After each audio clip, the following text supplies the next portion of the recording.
Hey folks, I want to introduce you to something new here. This is Dungeons & Dragons Online. For any of you looking for a free MMORPG, the game actually really caught me by surprise as an outstanding game.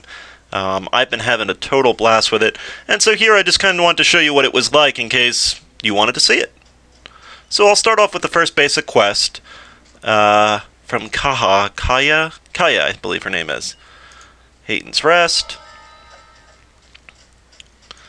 And we're basically just going to go into this crypt here. We'll do it on normal. I figured it was a fun game. I enjoy showing other people some of the fun games I find. And a lot of my friends who I've shown it to have absolutely loved it. As you enter the crypt, you hear the strange and unsettling wailing that Kaya spoke of. So we'll talk to him. Yeah. And we're just going to investigate the crypt. The ancient portcullis rattles open, allowing access to the depths of the crypt. Now, there are a ton of things you can do strategy-wise in this game, and obviously with just a 10-minute video, I'm not going to be able to show you everything. But I figured I'd be able to show you enough of this quest to give you an idea of what the game was like. There you go, killing some stuff here. You get a flaming weapon finishing your first tutorial quest, so that's always a nice thing. And obviously this is just the first quest. As the game progresses, there is a lot more stuff to do in them. It's not just going out and killing stuff. And as you can see, my quest objective is just investigate the crypt. So, we're going to see what we can find in here. Sounds grow in intensity, piercing and chilling you to your soul. You must be close to the source of the evil magic. You can also trip foes. See? Tripped him down. Combat strategy stuff. If you know the rules to D&D already, what does a die 6 mean? What does 2d4? When to use a spot check, reflex saves, all that. You should be able to get into this game no problem. It's pretty easy. If you're brand new to it, at character creation, I recommend not customizing your character and just going on one of the preset paths. This is one of those games you can completely screw your character over on.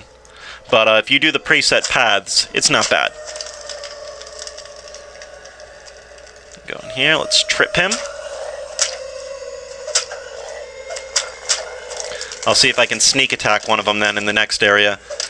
If you play D&D, you know that undead cannot be sneak attacked. A magical crest drops out of the destroyed altar. You continue to hear wailing from one or two more altars. And this is my rogue, Tindertoe. Tindertoe Wonderfoot. Sounded like a good halfling rogue name to me. A barrier blocks the way. It seems linked to 3 empty crest slots in the wall. Perhaps returning the crests will disable the barrier. This is the neat thing in the game. Recovery is based on these 2 shrines. When a person dies, you pick up their soul stone, and you bring it back to here to be resurrected. You can also rest here, which will restore some of your hit points and some of your mana. That's a little bit different from D&D. There is no mana in D&D. In this game, they use spell points, which is just to give you a little bit more versatility as your character. But you can rest there. You can only use it once in a dungeon. So it really adds a huge element of strategy as of when to use it, etc. Let's go into this last area here.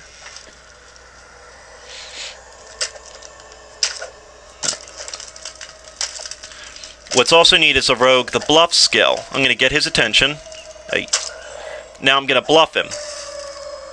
He turns around, and I just got the extra sneak attack damage. So, when the altar collapses, a crest drops to the ground. It glows with a warm magic. Pick it up. There we go. This game is completely free.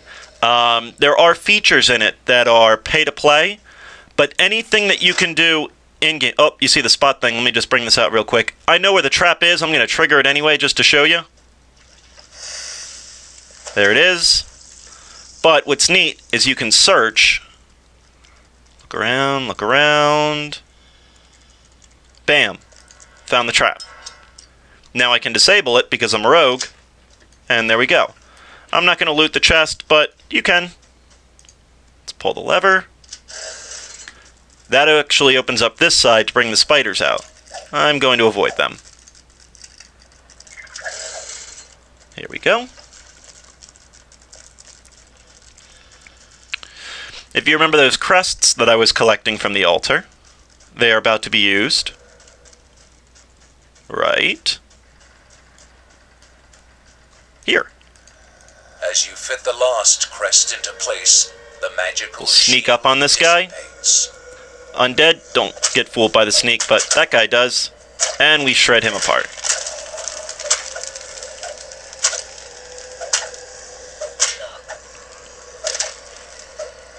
Oh, and those spiders did come after me anyway.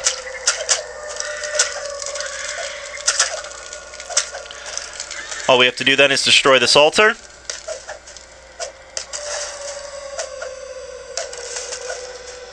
The unnatural wailing stops when the last Devourer altar shatters. And there's my loot. You have brought the Sauhagen's fell scheme to naught. And you just click finish then.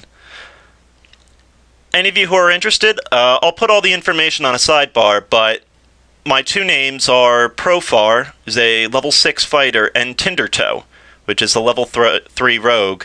I play on the Khyber Server, and as I said, I'll put all this on the sidebar. And if you're interested in learning the game or learning how to play or anything like that, feel free to drop me an in-game message, feel free to drop me an in-YouTube message, anything like that, and we'll see what we can get from it. So folks, I hope you kind of enjoyed this, and as always, thank you very much for watching, and please tune in to the next video. Thanks for watching, folks.